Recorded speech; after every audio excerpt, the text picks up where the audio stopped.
அன்பார்ந்தவர்களே, நாம் தவக்காலத்தை எதிர்கொள்ள இருக்கிறோம். இது மனமாற்றத்தின் காலம். வருகின்ற தவக்காலத்திலே இயேசுவினுடைய இறை வார்த்தைகளை நாம் அறிந்து கொண்டு அவற்றின்படி வாழ்வதற்கு பயிற்சி செய்ய போகிறோம். நமக்கு அருளப்பட்ட 4 நற்செய்திகளிலிருந்து ஒவ்வொரு நாளும் 2 அதிகாரங்களை தியானித்து சிந்திக்க இருக்கிறோம். நாம் இயேசுவை பின்பற்றும் சீடராக நம்மை மாற்றுவது அந்த இறைவார்த்தை. அதனால்தான் இந்த தவக்காலத்தில் நற்செய்தியோடு ஒரு பயணம் செய்ய அழைக்கிறோம்.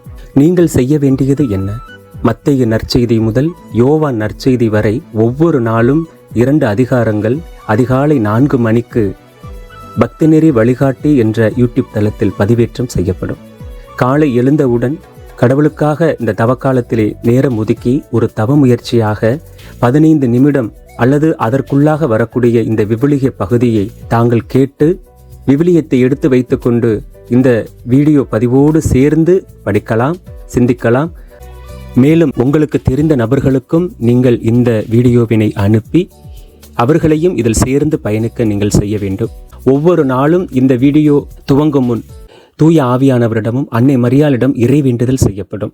வாசகங்களுக்கான ஒரு சிறிய விளக்கமும் கொடுக்கப்படும். ஒவ்வொரு நாளும் இந்த வசனங்களை தியானித்தவர்கள் இன்று நான் வசனங்களை வாசித்து தியானித்தேன், இது எனக்கு உதவியாக இருந்தது என்று கமெண்ட் பதிவிடவும், அதே போன்று மற்றவர்களுக்கு இதை அனுப்பி அவர்களும் பயன்பெற செய்யவும்.